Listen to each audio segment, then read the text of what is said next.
Bismillahirrahmanirrahim. Assalamualaikum warahmatullahi wabarakatuh.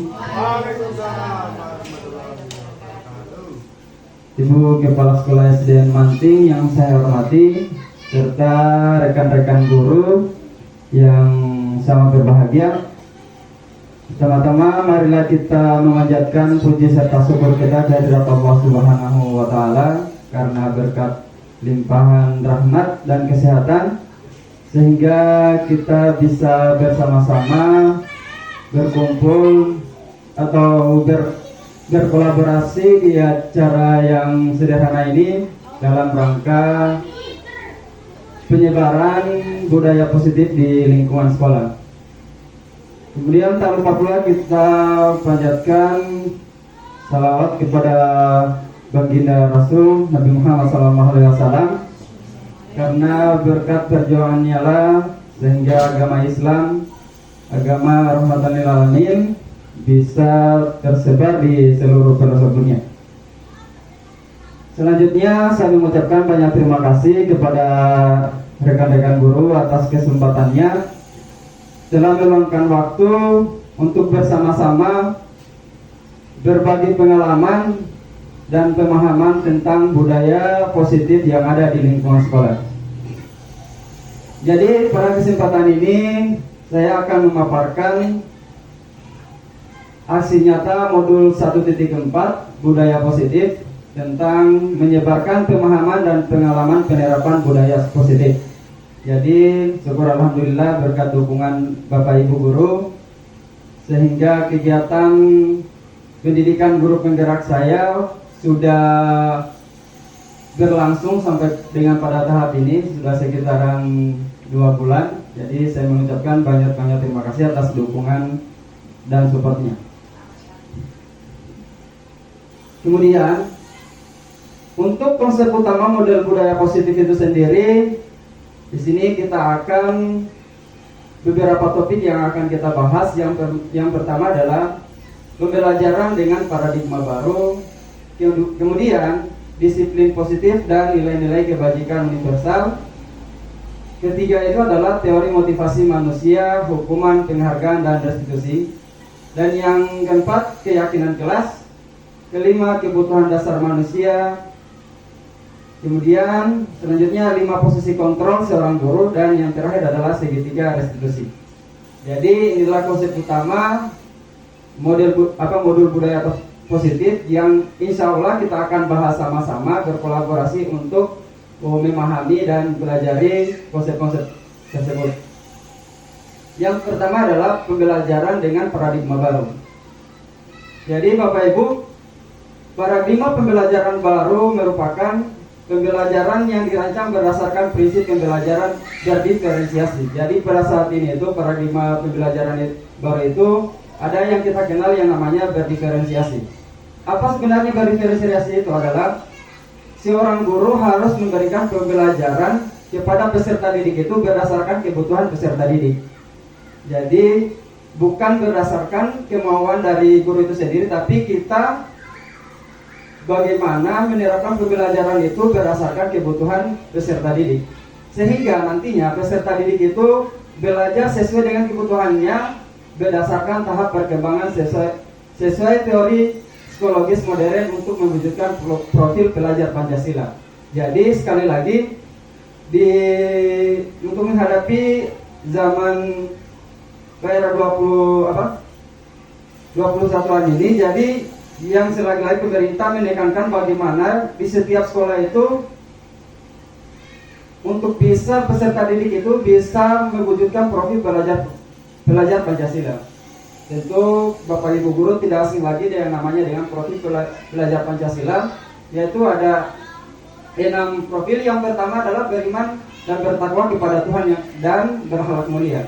Jadi artinya paradigma pendidikan baru itu bagaimana caranya peserta didik mampu menjadi orang yang beriman dan bertakwa kepada Tuhan Yang Maha Esa dan berakhlak mulia. Ini berkaitan dengan karakter dari peserta didik. Yang kedua adalah berkebinekaan global. Jadi kenapa peserta didik harus mampu memiliki yang namanya sikap berkebinekaan global? Karena kita ketahui bersama budaya asing sekarang ini sudah mulai masuk di negara kita Indonesia. Jadi bagaimana peserta didik itu mampu kita arahkan supaya budaya asing itu yang masuk bisa difilter atau disaring sehingga tidak merusak budaya-budaya yang ada di Indonesia itu sendiri. Yang ketiga adalah bergotong royong. Nah, terkait bergotong royong ini berkaitan dengan sikap kerjasama. Jadi karena ini adalah momen 17 Agustus, jadi yang namanya bergotong royong kerjasama itu adalah berkaitan dengan persatuan dan kesatuan. Bagaimana negara kita, negara Republik Indonesia meraih kemerdekaan itu karena adanya persatuan dan kesatuan yang dilandasi dengan gotong royong. Kemudian yang keempat adalah kreatif. Jadi harapannya di pembelajaran paradigma baru itu peserta didik itu mampu menjadi peserta didik yang kreatif, inovatif, bisa menghasilkan sesuatu yang nantinya menjadi life skill mereka ke depannya. Yang selanjutnya adalah bernalar kritis. Kenapa kita harus menerapkan atau mengajarkan peserta didik untuk bernalar kritis? Karena kenapa?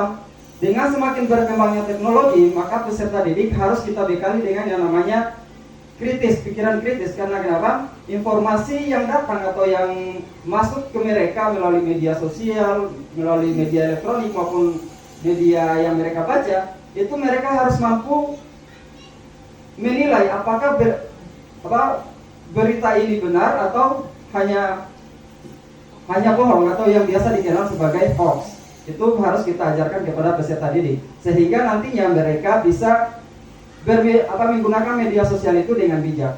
Dan selanjutnya adalah mandiri. Nah, mandiri ini tentunya berkaitan dengan kemampuan dari peserta didik untuk mengembangkan dirinya sendiri.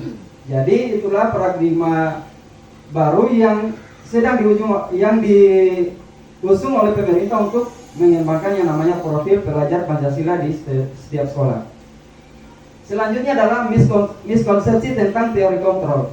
Nah, Bapak Ibu Guru, jadi selama ini ternyata kita itu terdapat miskonsepsi tentang teori kontrol, bahwasanya kita sebagai guru itu bebas mengontrol siswa. Kita arahkan ke sini, siswa harus ikut. Ternyata hal semacam itu adalah merupakan miskonsepsi, hal yang tidak dibenarkan. Yang pertama adalah ilusi mengontrol murid. Ternyata mengontrol murid itu adalah hal yang tidak dibenarkan. Karena kenapa? Bisa saja karena setiap individu itu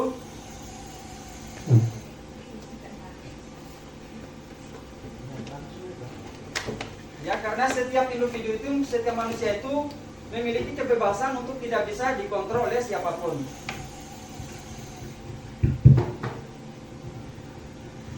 Jadi kemudian ilusi bahwa semua penguatan itu positif dan bermanfaat. Tidak semua ya, karena yang namanya penguatan itu kadang diterima oleh peserta didik itu bisa bermuatan sebagai negatif. Tidak selamanya yang kita anggap penguatan itu adalah bermuatan positif. Yang selanjutnya adalah ilusi bahwa kritik membuat rasa bersalah mampu menguatkan karakter. Nah, ini mungkin sering terjadi di kita, bahwasanya ketika kita mengkritik peserta didik, apa yang mereka lakukan itu salah, itu sebenarnya bukan untuk menguatkan karakter, tapi bisa jadi peserta didik itu malahan merasa bersalah. Akhirnya peserta didik akan merasa terbebani dengan kritik-kritik yang kita lontarkan ke mereka. Kemudian ilusi yang terakhir adalah ilusi bahwa orang dewasa itu berhak memaksa. Nah, ini karena kita menganggap bahwa kita adalah guru, maka kita berhak memaksa kehendak kita kepada peserta didik. Nah, ternyata semua itu adalah sesuatu yang keliru. Nah, kemudian dari miskonsepsi tadi, bagaimana mengubah paradigma stimulus respon ke pendekatan teori kontrol. Jadi, stimulus responnya misalnya, realitas kebutuhan kita sama, tapi kenyataannya bahwasanya itu realitas atau kebutuhan kita itu berbeda-beda. Contoh kasusnya, di dalam ruangan kelas itu pasti berbagai macam karakter peserta didik. Jadi kita tidak bisa menyamaratakan karakter-karakter yang ada dalam peserta didik. Kita harus berprinsip bahwasanya peserta didik itu memiliki karakter yang berbeda. Kemudian semua orang melihat hal yang sama. Nah, ini adalah miskonsepsi lagi. Yang harus kita terapkan adalah, yang harus kita tanamkan, setiap orang itu memiliki gambaran berbeda. Nah, ini adalah manusiawi karena pemikiran setiap orang itu pasti berbeda-beda. Bahkan orang yang hidup dalam satu keluarga itu memiliki pemikiran yang berbeda. Kemudian kita mencoba mengubah orang berpandangan sama dengan kita. Nah, sebenarnya hal yang ini adalah tidak dibenarkan. Kita itu harus berusaha memahami pandangan orang lain tentang dunia. Selanjutnya, perilaku buruk dilihat sebagai suatu kesalahan. Tidak semua ya Bapak Ibu Guru, karena perilaku buruk itu bisa jadi memiliki tujuan. Akan tetapi kita sebagai pendidik harus mengarahkan perilaku buruk itu bahwasanya tidak semua yang dilakukan oleh peserta didik itu adalah sesuatu kesalahan. Kemudian orang lain bisa mengontrol saya. Nah, yang ini tentu tidak bisa dibenarkan karena pada dasarnya hanya Anda yang bisa mengontrol diri sendiri. Jadi hanya kita sendiri yang dapat mengontrol diri. Orang lain itu sebenarnya tidak bisa mengontrol kita. Kemudian saya bisa mengontrol orang lain. Yang sebenarnya teori kontrolnya itu adalah Anda tidak bisa mengontrol orang lain. Kemudian selanjutnya pemaksaan pada saat bujukan gagal. Yang sebenarnya teori kontrolnya itu adalah kolaborasi dan konsensus menciptakan pilihan-pilihan baru. Yang terakhir adalah model berpikir menang atau kalah. Sebenarnya yang diperlukan itu adalah model berpikir menang sampai menang. Jadi ini adalah miskonsepsi tentang stimulus respon ke teori kontrol. Paradigma baru stimulus respon ke pendekatan teori kontrol. Selanjutnya yang kedua adalah disiplin positif dan nilai-nilai kebajikan. Nah, Bapak Ibu Guru, tentunya kita pernah mendengar atau seringkali mendengar yang namanya disiplin. Tentu Bapak Ibu Guru, disiplin itu sendiri sebenarnya berasal dari kata disiplin yang artinya belajar. Disiplin mengacu pada disiplin diri yang memiliki tanggung jawab terhadap apa yang dilakukan berdasarkan nilai-nilai yang diyakini. Jadi, disiplin positif di sini itu diharapkan peserta didik itu memiliki nilai-nilai yang diyakini di dalam dirinya masing-masing.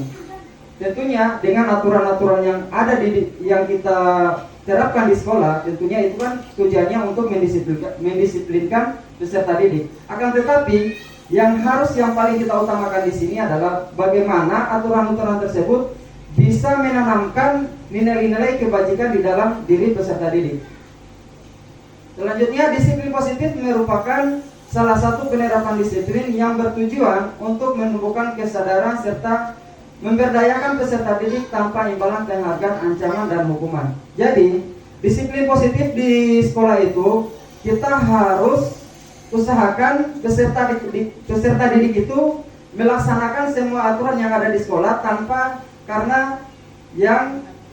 ada imbalan, penghargaan, ancaman, atau hukuman. Tapi karena memang mereka menyadari bahwa disiplin itu atau mematuhi aturan-aturan di sekolah itu adalah sesuatu yang harus dan memiliki nilai kebajikan dalam diri mereka masing-masing. Jadi jangan sampai aturan yang ada di sekolah itu mereka laksanakan hanya karena ini, Bapak Ibu Guru, karena imbalan, penghargaan, ancaman, dan hukuman. Tapi kita mengarahkan supaya mereka mematuhi aturan itu karena memang mereka memiliki nilai keyakinan dalam dirinya tentang arti dari yang namanya disiplin itu sendiri.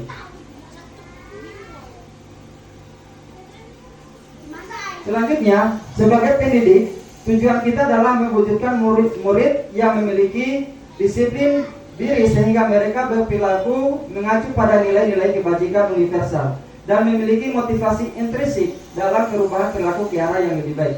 Nah, maksudnya adalah yang seperti yang saya jelaskan tadi, bahwasanya peserta didik itu berusaha bagaimana kita menumbuhkan yang namanya motivasi intrinsik. Motivasi intrinsik itu seperti apa? Motivasi yang bersumber dari dalam diri mereka masing-masing sendiri. Nah, ketika mereka menjalankan peraturan, mengikuti peraturan hanya karena paksaan, berarti itu adalah motivasi ekstrinsik atau motivasi yang berasal dari luar, hanya karena paksaan, karena takut hukuman ataupun sebagainya.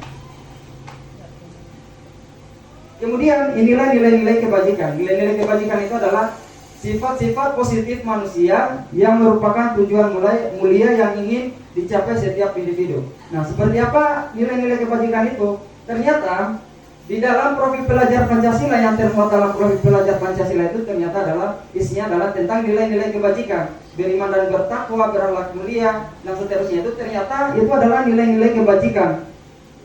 Nah, di dalam organisasi baik itu sekolah maupun organisasi-organisasi yang lain tentunya memiliki nilai kebajikan masing-masing. Contohnya seperti di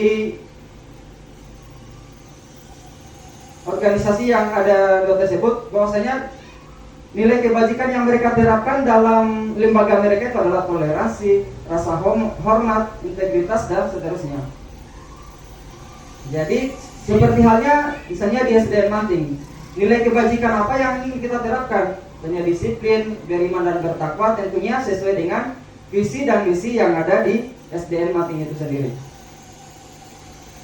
Yang ketiga adalah teori motivasi manusia.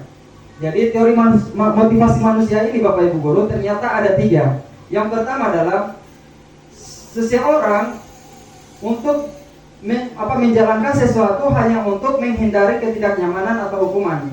Dan yang kedua adalah untuk mendapatkan imbalan atau penghargaan dari orang lain. Dan yang ketiga adalah untuk menjadi orang yang mereka inginkan dan menghargai diri sendiri dengan nilai yang mereka percaya. Nah Bapak Ibu Guru, jadi yang pertama dan yang kedua ini ternyata teori motivasi manusia itu masih bersifat ekstrinsik, atau artinya masih bersifat dari luar. Sedangkan yang perlu kita tekankan kepada peserta didik kita adalah bagaimana mereka bisa menanamkan motivasi intrinsik. Artinya apa?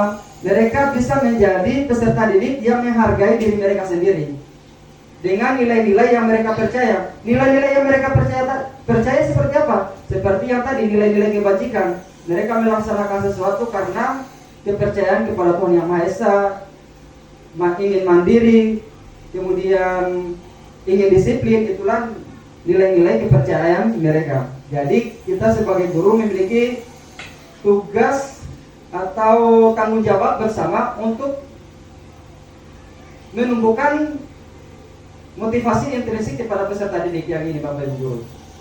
Jadi mereka bisa menyadari bahwa apa yang mereka lakukan itu bersumber dari diri mereka sendiri, bukan karena paksaan ataupun mengharapkan imbalan atau penghargaan dari orang lain. Nah, di dalam penerapan disiplin tentunya secara umum, kalau di sekolah kita, misalnya di sebuah sekolah, ketika melanggar aturan ataupun tata tertib yang ada di sekolah, pasti pada umumnya di sekolah itu pasti kalau bukan hukuman, pasti adalah konsekuensi. Nah, ternyata Bapak Ibu Guru, selain hukuman dan konsekuensi, ada yang namanya restitusi, yang nantinya akan kita bahas lebih jauh pada slide-slide selanjutnya. Nah, di sini konsep disiplin dengan identitas gagal. Ternyata Bapak Ibu Guru, ini juga saya baru tahu. Ternyata memberikan penghargaan kepada siswa itu adalah dapat menciptakan peserta didik yang memiliki identitas yang gagal. Memberikan hadiah, penghargaan kepada peserta didik itu ternyata adalah masuk dalam kategori identitas yang gagal. Jadi dalam konsep disiplin dengan identitas yang gagal itu ada 2, hukuman dan penghargaan. Kenapa hukuman dikatakan sebagai identitas yang gagal? Karena yang pertama menyakitkan. Ini akan menyakitkan peserta didik. Bisa jadi ini akan tertanam sampai dia besar nanti, akan selalu teringat. Kemudian peserta didik akan merasa ketidaknyamanan. Kemudian murid akan menjadi takut. Kemudian peserta didik itu akan mematuhi kita karena terpaksa. Yang selanjutnya, murid menyembunyikan kesalahan. Jadi peserta didik karena takut akan dihukum, biasanya kalau mereka salah akan menyembunyikan kesalahannya. Dan yang terakhir adalah murid menjadi rendah diri. Jadi murid itu akan merasa direndahkan karena adanya hukuman. Jadi ini adalah konsep disiplin dengan identitas gagal. Nah selanjutnya, kenapa penghargaan itu dikatakan sebagai identitas yang gagal? Karena memberikan penghargaan itu tidak efektif. Karena kenapa? Peserta didik akan mengikuti kita hanya untuk mendapatkan penghargaan. Tapi ketika kita tidak memberikan penghargaan, maka peserta didik itu akan berhenti belajar misalnya, kemudian berhenti aktif di setiap pembelajaran. Jadi penghargaan itu tidak efektif. Kemudian merusak hubungan atau sifat diri. Karena kenapa?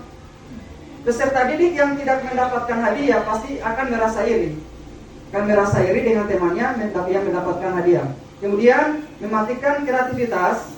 Selanjutnya menghukum dengan sistem ranking. Ternyata pemberian ranking itu Bapak Ibu guru itu adalah suatu tanpa kita sadari ternyata memberikan hukuman bisa dikatakan sebagai hukuman terhadap peserta didik. Karena kenapa? Karena ketika peserta didik mendapatkan ranking misalnya ranking 2, maka dia akan terhukum karena tidak bisa mendapatkan ranking 1. Jadi begitupun sebaliknya dengan peserta didik yang tidak mendapatkan ranking, mereka akan merasa terhukum. Kemudian merampas hak menghargai dirinya sendiri. Nah, konsep disiplin dengan identitas sukses ternyata ada dua, yaitu konsekuensi dan restitusi. Jadi konsekuensi ini apa? Penguatan jangka pendek, kemudian perlu monitoring berkelanjutan, kemudian stimulus dan respon, murid menghormati peraturan, kehilangan waktu untuk merenungi kesalahannya.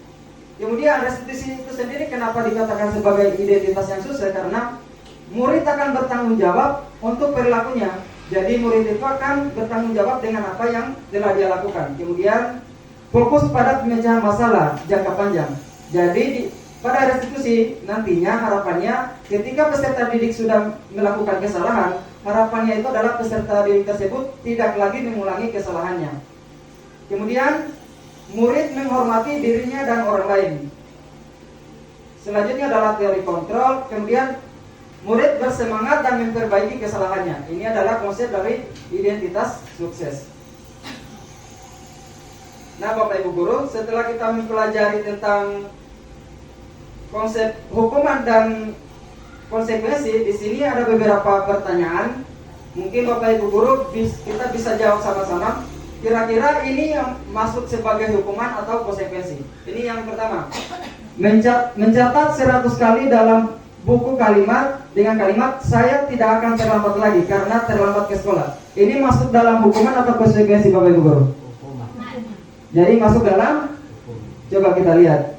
Nah betul ya. Jadi mencatat 100 kali di dalam buku dengan kalimat saya tidak akan terlambat lagi karena terlambat itu adalah merupakan hukuman. Selanjutnya dalam lari mengelilingi lapangan basket 2 kali karena terlambat hadir di sekolah. Ini kira-kira hukuman atau konsekuensi Bapak Ibu? Nah, kita lihat ya, apakah hukuman atau konsekuensi. Jadi jawabannya adalah betul hukuman. Karena ini bisa membuat peserta didik merasa kesakitan.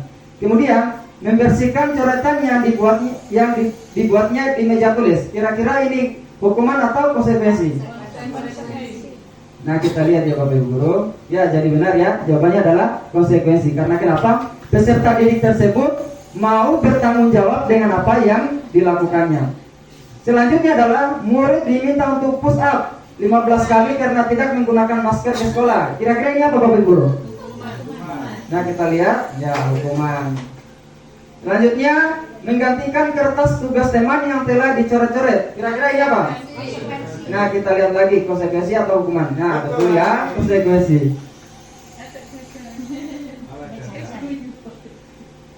Kemudian berjemur di lapangan basket pukul 12 siang karena mengobrol dengan teman. Kira-kira yang terakhir ini hukuman atau konsekuensi Bapak Ibu guru? Nah kita lihat lagi ya, apakah hukuman atau konsekuensi. Nah hukumannya tepuk tangan.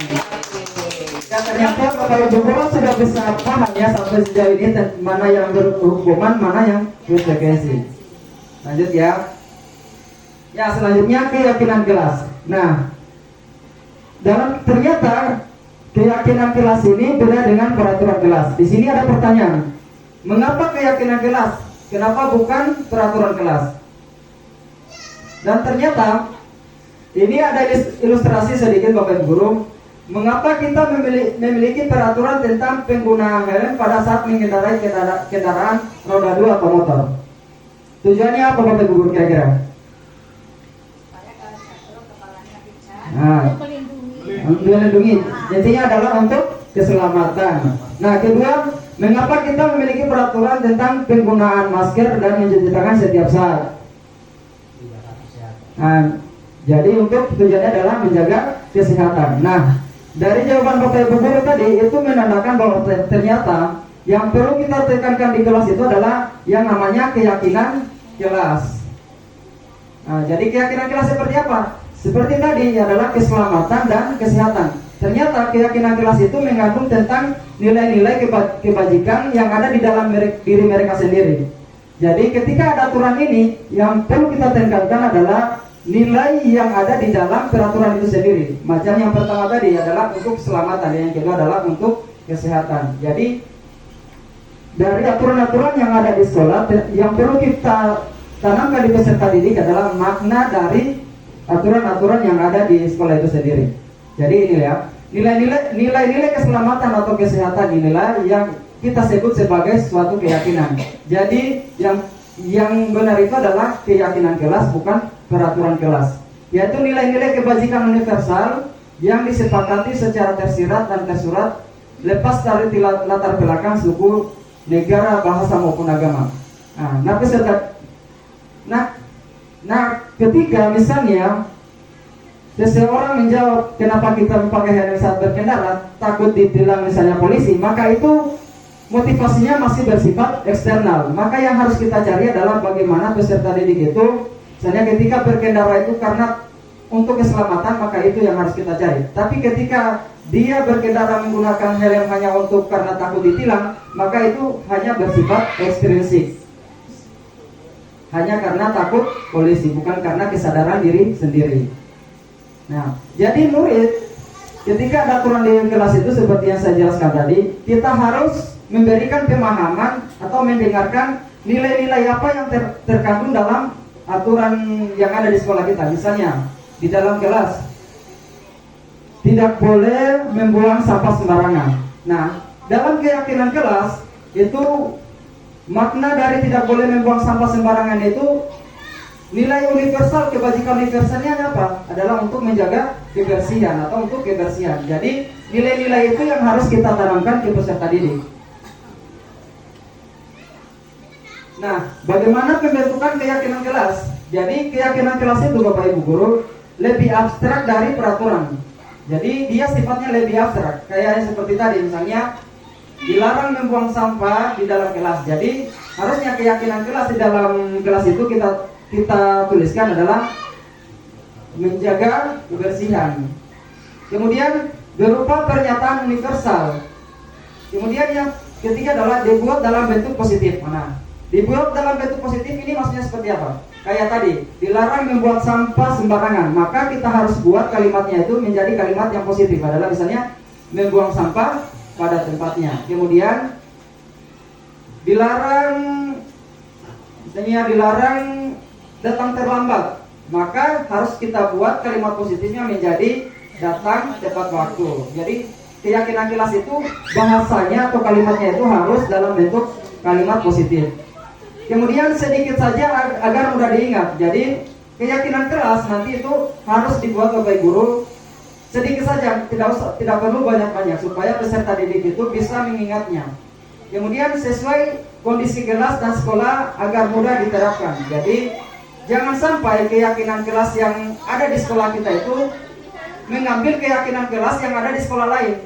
Itu tidak dibenarkan ya Bapak Ibu Guru. Kita membuat keyakinan kelas atau sekolah itu sesuai dengan keadaan atau kondisi yang ada di sekolah kita sendiri.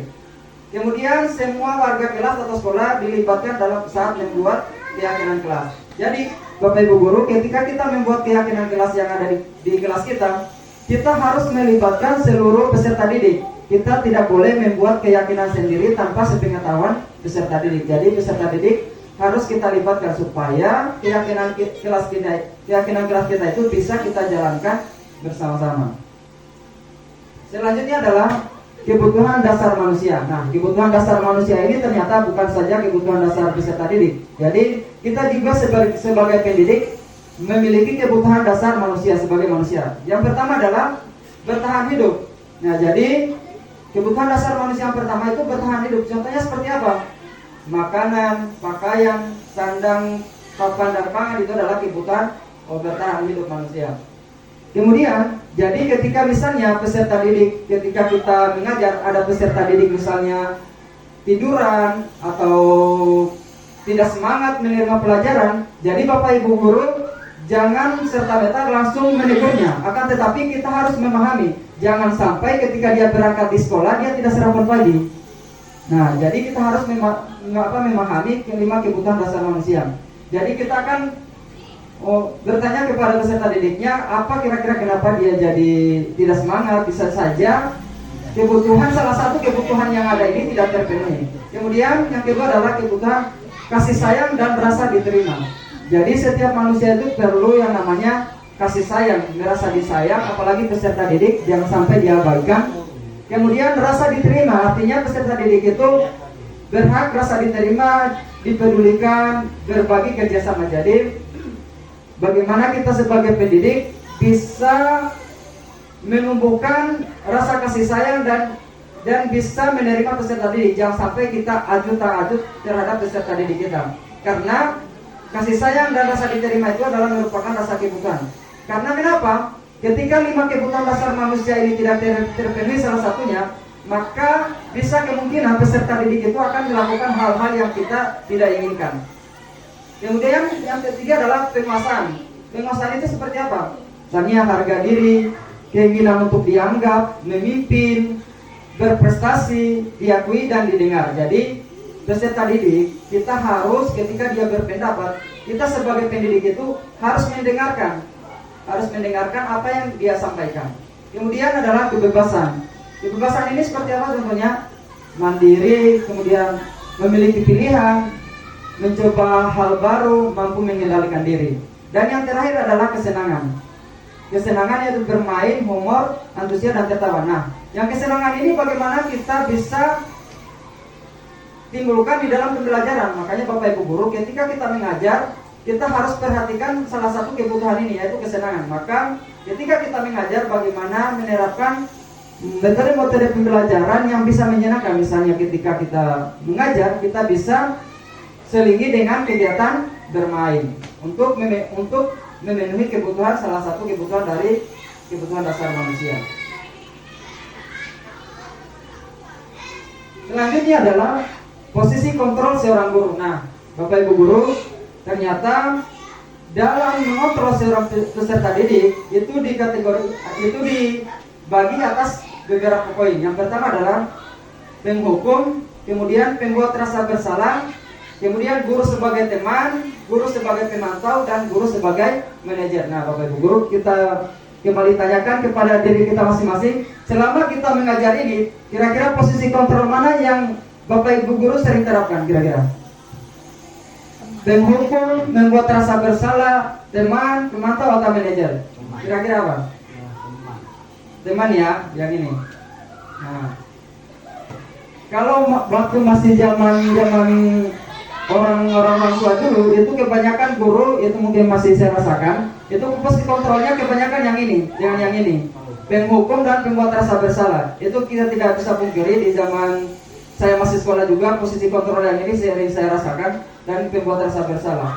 Nah, tapi dengan perkembangannya zaman, ternyata posisi kontrol yang penghukum, membuat rasa bersalah, teman dan pemantau serta manajer, yang harus kita tanamkan ternyata Bapak Ibu guru, kita harus berposisi sebagai manajer. Kita berposisi sebagai manajer. Nah, kenapa kita tidak dibenarkan berposisi kepada posisi kontrol yang lain? Nah, kita akan lihat. Nah, posisi penghukum. Ketika guru menjadi posisi kontrol penghukum, dia akan melakukan hal-hal semacam ini. Misalnya menghardik, menunjuk-nunjuk, membentak, hukuman verbal ataupun fisik. Jadi ketika posisi guru sebagai penghukum, maka hal-hal ini pasti akan dilakukan. Dampak posisi penghukum, kenapa kita tidak boleh berposisi sebagai penghukum? Murid akan menjadi pendendam. Nah, ini jangan sampai amit-amit ya Bapak Ibu guru, jangan sampai guru kita, murid kita menjadi dendam kepada kita. Jangan sampai kita di jalan malah kita dilempar dengan batu. Ini jangan misalnya ya Bapak Ibu guru, jangan sampai. Kemudian guru peserta didik jadi tidak menyukai guru itu sendiri atau mata pelajaran yang diampu. Nah, karena sering dihukum, maka dampak negatifnya ini murid menjadi pendendam dan murid akan tidak suka dengan guru itu sendiri atau mata pelajaran yang diampunya. Selanjutnya adalah posisi pembuat merasa bersalah. Nah, kenapa posisi ini juga tidak dibenarkan? Karena suara cenderung melembut, tenang, namun kata-katanya menyalahkan murid. Nah, ini suaranya cenderung lembut, tenang, tapi ujung-ujungnya dia akan menyalahkan murid. Nah, ini juga tidak dibenarkan. Kemudian guru menyatakan hal-hal yang merasa kesalahan ada pada murid dengan membuat guru menderita. Dampak dari posisi merasa bersalah apa? Membuat murid merasa bersalah atau menjadi identitas yang gagal, yang sudah saya jelaskan tadi. Kemudian kedua, rendah diri. Siswa jadi merendahkan dirinya dan menarik diri dari lingkungan. Artinya peserta didik itu jadi tidak pede, atau apa istilahnya? Istilah sekarang ini introvert apa. Nah, jadi minder karena selalu disalahkan oleh peserta, oleh pendidik. Jadi ini harus kita hindari ya Bapak Ibu Guru. Kemudian posisi teman. Nah, posisi teman ini sebenarnya bagus, akan tetapi ternyata memiliki dampak negatif. Posisi teman itu ciri-cirinya suara guru akan dominan ramah kepada peserta didik, cenderung bersenda gurau untuk menghangatkan suasana. Akan tetapi ternyata posisi teman ini memiliki dampak negatif. Apa dampak negatifnya Bapak Ibu Guru? Murid akan bergantung kepada satu orang atau akan memiliki faktor ketergantungan. Kemudian murid tidak mandiri dan tidak bisa berpikir untuk dirinya sendiri. Nah, jadi ketika kita memposisikan diri sebagai teman, salah satu dampak negatifnya adalah misalnya seorang murid curhat atau ingin curhat kepada kita, tetapi kita tidak bisa memberikan solusi, maka murid tersebut akan mengeluarkan kata-kata misalnya, saya kira bapak teman saya kira ibu teman saya, atau ternyata ibu bukan teman saya. Jadi posisi teman ini ternyata juga belum dibenarkan ya Bapak Ibu, karena memiliki dampak negatif. Selanjutnya adalah posisi pemantau. Nah, posisi pemantau ini biasanya dia akan mengeluarkan kayak bukti-bukti, misalnya kayak aturan-aturan di sekolah. Nah, cirinya seperti apa? Seorang pemantau bersuara datar, tidak emosional, tidak bersenda gurau ataupun menggunakan suara tinggi. Jadi dia orangnya itu datar, tidak lemah lembut, hanya orangnya datar aja. Gurunya datar, kemudian tercipta identitas diri positif atau berhasil. Dan selanjutnya, pemantau perlu senantiasa memantau pada saat murid diberikan sanksi. Jadi ketika murid diberikan sanksi, posisi pemantau ini guru akan selalu memantau murid tersebut, selalu mengawasi. Dampak negatifnya apa? Murid akan menghitung atau konsekuensi dan hadiah tanpa memahami sepenuhnya nilai kebajikan yang dituju. Kemudian tidak sepenuhnya mandiri. Jadi posisi pemantau ini juga peserta didik itu motivasinya itu masih bersifat ekstrinsik, bukan intrinsik. Selanjutnya adalah posisi manajer. Nah, posisi manajer ini adalah posisi terakhir. Ini adalah posisi yang harus kita miliki Bapak Ibu Guru ternyata. Yaitu suara manajer itu netral, tidak emosional, tidak terlalu ramah, dan tidak bernada tinggi. Tercipta identitas positif dan berhasil. Guru dengan tulus mengajukan pertanyaan-pertanyaan bermakna agar membuka pikiran murid. Kemudian guru membimbing murid untuk memecahkan masalah secara mandiri. Dampaknya apa? Murid menjadi mandiri, kemudian murid bisa percaya diri dan dapat memecahkan masalahnya sendiri. Jadi posisi manajer ini Bapak Ibu Guru perlu ditanamkan di semua peserta didik. Karena kenapa? Dampak positifnya adalah peserta didik itu bisa menjadi murid yang mandiri, kemudian murid yang percaya diri dan dapat memecahkan masalahnya sendiri serta bisa bertanggung jawab dengan apa yang dilakukannya. Bagaimana Bapak Guru, masih semangat? Masih semangat ya? Oke. Kalau sudah tidak semangat, mungkin salah satu bisa menyanyi atau kasih speaking dulu untuk teman-temannya. Oke, mungkin tepuk tangannya dulu, tepuk tangannya. Oke.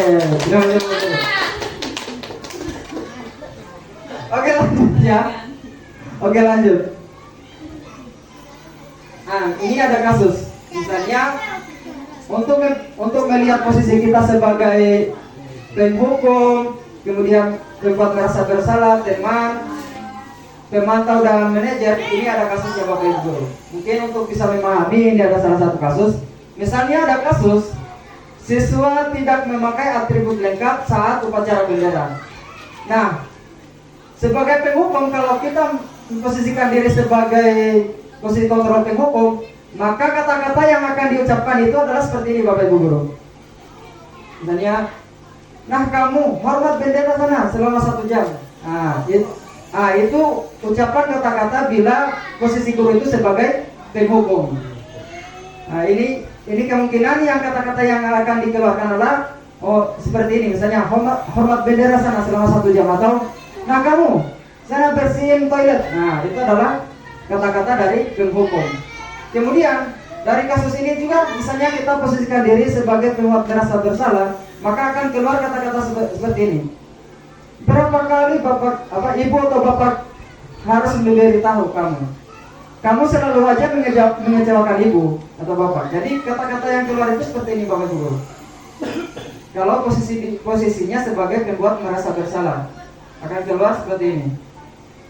Kemudian dari kasus di atas, kalau misalnya posisi sebagai teman, maka kata-katanya itu akan seperti ini Bapak Ibu Guru.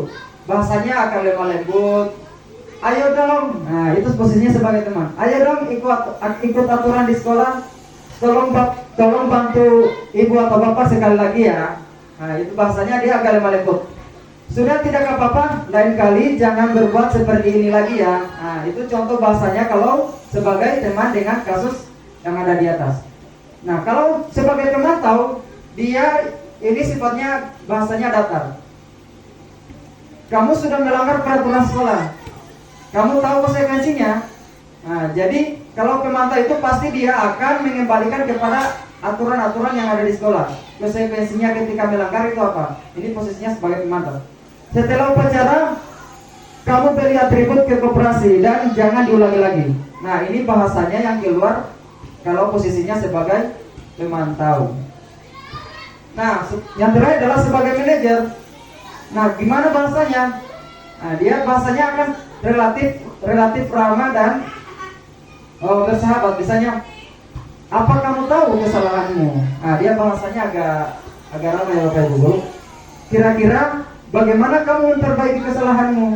Nah, jadi dia seperti itu bahasanya. Dia bahasanya seakan-akan merangkul murid dan mengingatkan tentang kesalahan-kesalahan yang dibuatnya supaya bisa memperbaikinya. Untuk memahami ini, mungkin di sini ada beberapa kalimat Bapak Ibu Guru kira-kira bisa menjawab ini kira-kira posisi kontrol apa kalau ada kalimat seperti ini. Saya kecewa sekali dengan kamu. Kira-kira Bapak Ibu Guru, ini posisi kontrol apa? Yang ketika Bapak Ibu Guru keluar kalimat seperti ini, kira-kira posisi kontrolnya apa? Saya kecewa sekali dengan kamu. Sebagai penghukum, pembuat merasa bersalah, teman, pemantau atau manajer. Saya kecewa sekali dengan kamu. Nah, kira-kira ini posisi kontrol apa? Pembuat merasa bersalah. Coba kita lihat ya. Nah, itu ya. Pembuat rasa bersalah. Tepuk tangan ya dulu Pak Bu Indah.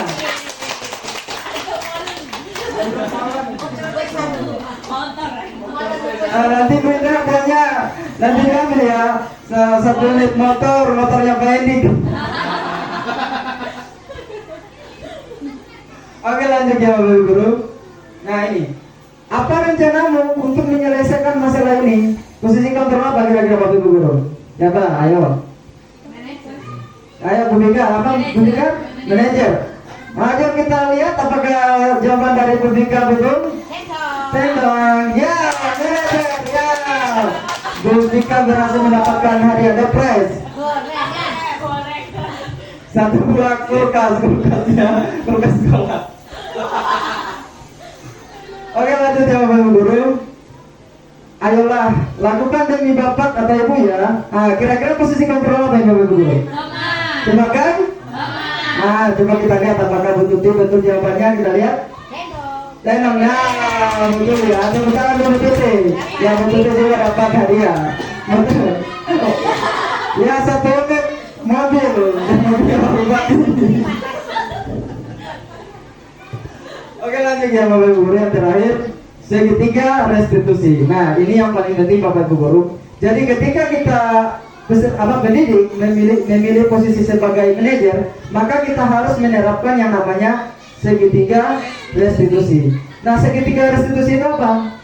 Restitusi itu adalah suatu proses dialog yang dijalankan oleh guru agar dapat menghasilkan murid yang mandiri dan bertanggung jawab. Jadi suatu dialog yang dimana guru itu berdialog dengan siswa, yang nantinya peserta didik itu bisa menyadari kesalahannya sehingga dia menjadi orang yang mandiri dan bisa bertanggung jawab. Nah, di dalam segitiga restitusi memiliki 3 tahapan. Yang pertama adalah menstabilkan identitas. Menstabilkan identitas. Yang kedua adalah validasi tindakan yang salah. Dan yang ketiga adalah menanyakan keyakinan. Nah, yang pertama adalah menstabilkan identitas.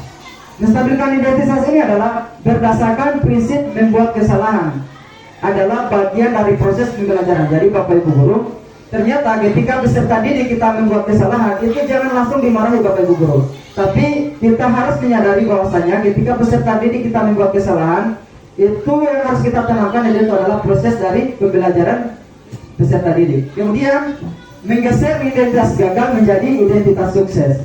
Nah, pertanyaan-pertanyaan atau kalimat yang dilontarkan untuk menstabilkan identitas ini seperti apa aja? Yang ini Bapak Ibu Guru. Ketika misalnya si Budi membuat kesalahan.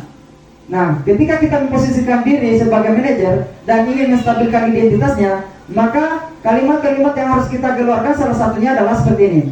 Misalnya, Budi, berbuat salah itu wajar.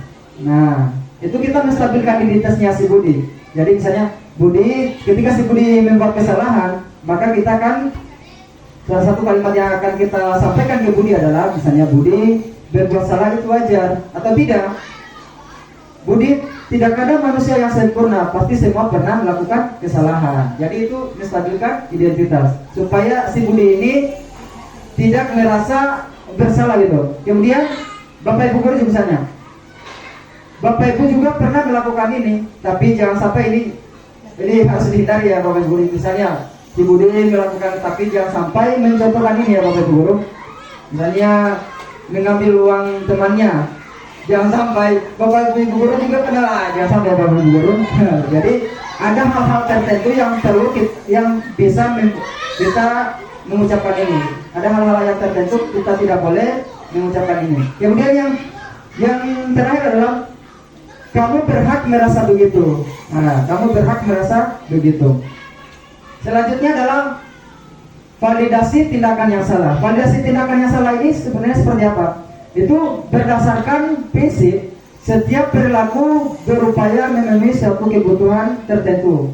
Jadi ini kembali lagi yang namanya tadi kebutuhan dasar diri manusia. Kemudian guru akan bergeser dari pemikiran stimulus respon menjadi proaktif. Kemudian mengenali dan mengakui kebutuhan murid akan memperbaiki hubungan dengan murid. Nah, contoh-contoh kalimat yang diucapkan guru biasanya seperti ini Bapak Ibu Guru. Misalnya si Budi lagi, Budi, kamu pasti punya alasan mengapa melakukan hal itu. Nah, jadi kalimat-kalimatnya seperti ini Bapak Ibu Guru sebagai manajer untuk validasi tindakan yang salah. Kemudian, Budi, padahal kamu bisa melakukan yang lebih buruk daripada yang ini ya. Nah, kemudian kamu melakukannya karena mempertahankan sesuatu yang penting bagimu. Nah, jadi validasi tindakan yang salah itu adalah misalnya mengungkit kesalahannya, akan tetapi kita coba validasi apakah benar tindakannya atau tidak. Nah, jadi kalau tidak benar, maka kita harus arahkan. Kalau tindakannya tidak benar, maka kita harus arahkan ke hal-hal yang benar. Dan yang terakhir adalah tahap terakhir dari segitiga restitusi adalah menanyakan keyakinan. Menanyakan keyakinan itu berdasarkan prinsip dari kontrol bahwa pada dasarnya kita termotivasi secara intrinsik. Jadi harus peserta didik itu harus menanamkan yang namanya motivasi intrinsik. Kemudian murid akan diberi pertanyaan-pertanyaan bermakna untuk memunculkan motivasi secara intrinsik. Kemudian terakhir, mampu mengaitkan keyakinan dengan tindakan yang salah. Jadi kita harus mampu mengaitkan keyakinan-keyakinan sekolah ataupun kelas yang sudah disepakati dengan tindakannya yang dia lakukan. Contohnya seperti apa misalnya? Apa keyakinan kelas kita? Nah, misalnya si Budi datang terlambat, maka kita akan kaitkan dengan keyakinan kelas yang kita sepakati. Misalnya, apa keyakinan kelas kita? Maka harapannya si Budi akan menjawab, misalnya disiplin. Nah, kemudian nilai-nilai apa yang telah disepakati bersama? Kemudian di sini, misalnya nilai-nilai kita akan mengungkitkan nilai-nilai yang sudah disepakati pada yang namanya keyakinan kelas tadi. Kemudian, seperti apa gambaran kelas ideal menurut kamu? Nah, misalnya si Budi melakukan kesalahan, misalnya membuang sampah atau mencoret-coret meja. Maka kita akan tanyakan seperti ini. Seperti apa gambaran kelas ideal yang menurut kamu? Kemudian, kamu ingin menjadi orang yang seperti apa? Jadi menanyakan keyakinan itu adalah dikaitkan dengan keyakinan-keyakinan kelas atau sekolah yang sudah kita sepakati tadi, Bapak Ibu Guru. Jadi untuk sebagai penutup, Bapak Ibu Guru, saya di sini akan mengutip dari Standar Pendidikan Nasional bahwasanya dalam penerapan program disiplin positif hendaknya guru memiliki standar kepribadian, profesional dan sosial yang baik, di mana guru mampu merefleksikan dirinya dalam posisi kontrol saat ini. Bagaimana perjalanan dirinya sebagai among atau manajer. Jadi di sini ditekankan lagi ya Bapak Ibu Guru, berdasarkan standar pendidikan nasional, kita ditekankan bisa memposisikan diri itu sebagai among atau manajer dengan menerapkan yang namanya segitiga restitusi tadi. Jadi Bapak Ibu Guru, nanti ke depannya semoga ketika peserta didik melakukan kesalahan, kita bisa memposisikan diri sebagai manajer dan menggali kesalahannya untuk mempertanggungjawabkannya dengan yang namanya segitiga restitusi tadi Bapak Ibu Guru. Menjadi among, ya menuntun murid-muridnya menjadi insan yang mandiri, merdeka dan bertanggung jawab. Jadi seperti itulah standar pendidikan nasional kita yang diharapkan yang ada di setiap sekolah. Jadi peserta didik bisa menjadi peserta didik yang mandiri dan bertanggung jawab. Dengan tanggung jawab kita sebagai pendidik adalah bisa menjadi among atau manajer yang nantinya bahwasanya pendidikan itu adalah sifatnya menuntun. Ingat ya Bapak Ibu Guru, bahwa pendidikan itu adalah menuntun, bukan menuntut. Ya mungkin dulu-dulu itu pendidikan adalah menuntut, tapi sekarang itu peserta pendidik itu harus memiliki sikap namanya menuntun peserta didik untuk menjadi insan yang mandiri dan bertanggung jawab. Itu sesuai dengan standar nasional pendidikan. Oke, terima kasih Bapak Ibu Guru.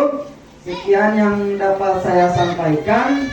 Semoga apa yang saya sampaikan ini bisa bermanfaat dan bisa menjadi ilmu bagi kita semua. Kemudian, mungkin di sini saya meminta Ibu Kepala Sekolah bisa memberikan sepatah dua kata tentang apa yang sudah saya sampaikan pada kesempatan ini. Silakan.